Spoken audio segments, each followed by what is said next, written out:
মহাপ্রভুকে ফুল দিয়ে বরণ করে পালকিতে তোলা হলো। কি অপূর্ব দর্শন, মহাপ্রভুর কি অপূর্ব রূপ, না দেখলে ভাষায় প্রকাশ করবে না। অপূর্ব অপূর্ব অপূর্ব সুন্দর দর্শন দেখে আনন্দিত আমরা।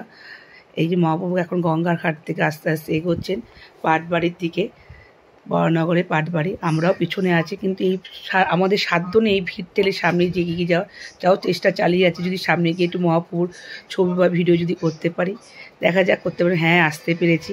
এই মহাপ্রভুকে এখন আরতি করে চামড় দিয়ে নিয়ে যাওয়া হচ্ছে পাটভবনে, পাটবাড়িতে। আর একটা সুন্দর আয়োজন দেখলাম, রাস্তার দুধারে কত জল বাতাসার ব্যবস্থা করেছে সবাই।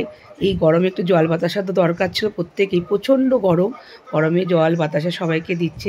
খুব সুন্দর আয়োজন, ওখানকার কমিটির লোক বা আশেপাশের লোকই করেছে সেটা আমি বলতে পারবো না। আমি তো চেয়ে নিলাম চকলেট সবার কাছ দিয়ে। এই একজন প্রভুজি, তার কাছ দিয়েও আমি চকলেট চেয়ে নিলাম। এত সুন্দর লাগলো, আমি ভাবতে পারিনি এই ব্যবস্থা যে করা হয় এখানে। আমি নেক্সট বছর দেখে আমি একটু কিছু করার ব্যবস্থা করব। আমরা খুবই ক্লান্ত হয়ে গেছি এখন, ঘেমে ফেমে আস্তে আস্তে আমরা পাটবাড়ির দিকে এগোচ্ছি। এই যে পাটবাড়ি, প্রভুর জন্য রাস্তা করা হয়েছে, ফুল দিয়ে সাজানো হয়েছে। এই যে প্রভুর মন্দির, প্রভু একটু পরেই আশ্রমে ঢুকবেন, কিন্তু আমরা সেই পর্যন্ত থাকতে পারবো না। আমাদের একটু টাইম কম আছে, আমাদের আবার এগোতে হবে, যেতে হবে, টাইম দেরি হয়ে যাচ্ছে, অনেক রাত হয়ে যাচ্ছে। তাই মহাপ্রভুকে আর ওখানে দর্শন করে আমরা চলে আসলাম মন্দিরে এসে একটু মন্দিরে ফটো বা ভিডিও নিলাম।